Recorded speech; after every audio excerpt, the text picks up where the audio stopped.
संजय विखे पाटील, त्याचप्रमाणे आपल्या जिल्हा परिषद अध्यक्षा शालिनीताई विखे पाटील व आपले युवकांचे आधारस्तंभ सुजयदादा विखे पाटील, आज 340 असो गोदावरी वसंत असो, या सर्व गोरगरिबांच्या प्रश्नाला उत्तर देण्यासाठी आज दादा या ठिकाणी आपल्यामध्ये आलेले आहे.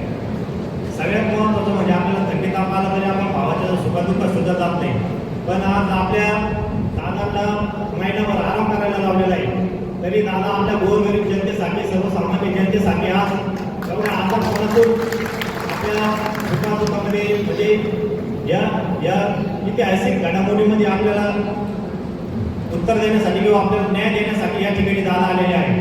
तरी मी दादांचे गोदावरी वसंत असो, पूर्ण 340 असो, या दोघांच्या नागरिकांच्या वतीने तुमचे मनापासून खरंच आभार मानतो की आज म्हणजे एवढे म्हणजे मला असं भारून आलं की आज एवढ्या आजारी असताना दादा आपल्यामध्ये आले, हेच लय मोठं आपल्याला आज न्याय देण्यासाठी आलेले. न्याय दादा देणार म्हणजे आपल्याला हे सर्वांना माहिती आहे की आपल्याला न्याय कोणी जर देऊ शकतं तर सुजयदादा विखे पाटील आणि विखे फॅमिली देऊ शकते, हे मी आपल्याला सांगतो.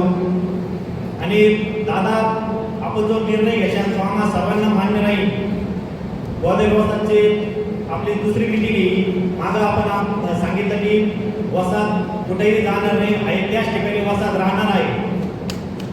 त्यानंतर आम्ही कुठेतरी वसाहतच्या लोकांनी निवंत झोपणार नाही, आमच्या झोपात उडाल्या होत्या, वसाहत उठणार म्हणजे लहानपासून तर म्हाताऱ्या माणसापर्यंत एकदम चिंताग्रस्त झाले होते की आपलं होणार काय.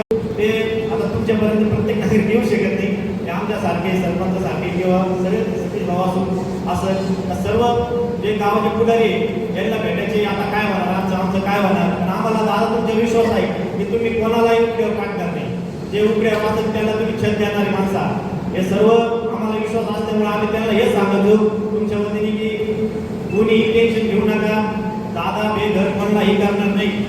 आणि जे बेघर असतील त्यांना चांगलं छत द्यायचं काम आजपर्यंत या फॅमिलीने केलेलं आहे, त्याच्यामुळे तुम्ही टेन्शन घेऊ नका. त्याच्यानंतर योगायोगाने दादांनी आम्हाला 10-15-20 मिनिटं वसाहतवर वेळात काढून दिले होते, त्यावेळेस दादांनी स्वतः सांगितलं की वसाहत कुठेही जाणार नाही, वसाहत आहे तिथंच राहणार आहे.